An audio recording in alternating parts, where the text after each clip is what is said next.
কবে থেকে আমরা কাপড় পরা শিখি? কোথা থেকে শুরু হয়? কখনো প্রশ্ন জাগেনি মনে?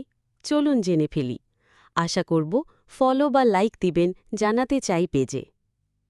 পৃথিবীতে মানুষ পোশাক পরা শুরু করে মূলত যখন তারা নিজেদের লজ্জাস্থান ঢাকার প্রয়োজনীয়তা অনুভব করে। এই বিষয়টি ধর্মীয়, প্রত্নতাত্ত্বিক ও নৃতাত্ত্বিক তিনটি দিক থেকেই বিশ্লেষণ করা যায়। ১. ধর্মীয় দৃষ্টিকোণ, ইসলাম ও কুরআনের আলোকে। কুরআনের বর্ণনা অনুযায়ী হজরত আদম আলাইহিওয়াসাল্লাম এবং হাওয়া আলাইহিওয়াসাল্লাম জান্নাতে বসবাসকালে পোশাক পরতেন না, কারণ লজ্জাবোধের অনুভূতি ছিল না। কিন্তু তারা নিষিদ্ধ ফল খাওয়ার পর তাদের লজ্জাস্থান উদ্ঘাটিত হয়ে পড়ে এবং তখন তারা গাছের পাতা দিয়ে নিজেদের ঢাকার চেষ্টা করেন।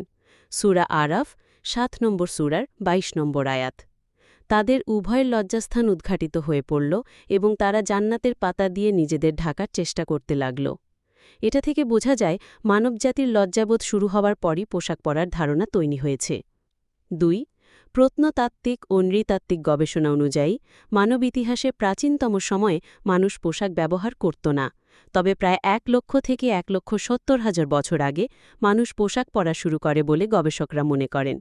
উদাহরণ, লাইক্লথ লাউজ বা পোশাকের উকুনের ডিএনএ বিশ্লেষণ করে বিজ্ঞানীরা অনুমান করেন মানুষ যখন নিয়মিত পোশাক পরা শুরু করে তখন থেকে উকুন পোশাকের সাথে অভিযোজিত হয়। এর ভিত্তিতে বিজ্ঞানীরা পোশাক পরা শুরুর সময় নির্ধারণ করেন প্রায় ১ লাখ বছর আগে। প্রাথমিক পোশাকের উপকরণ: পশুর চামড়া, গাছের ছাল, পাতার তৈরি আবরণ। ৩. কোথা থেকে শুরু হয়? ধর্মীয় বর্ণনা অনুযায়ী আদম আলাইহিসসালাম এবং হাওয়া আলাইহিসসালামের মাধ্যমে শুরু। বিজ্ঞানের মতে আফ্রিকায় বসবাসকারী আদি মানব সম্প্রদায় সর্বপ্রথম পোশাক পরতে শুরু করে, এরপর ধীরে ধীরে পৃথিবীর বিভিন্ন অঞ্চলে এই রীতি ছড়িয়ে পড়ে। পৃথিবীর সবচেয়ে পুরাতন পোশাক ও কাপড়ের উদাহরণগুলি: প্রায় ৩৪,০০০ বছর জর্জিয়া ককেসাস অঞ্চল, গাছের ছাল ও তন্তু দিয়ে বোনা কাপড়ের টুকরো। প্রায় ৫,৩০০ বছর আইসবাই মুমি বা ওরজিদা আইসম্যান, চামড়ার পোশাক, ছাগল হরিণের চামড়া, ঘাসের জুতো।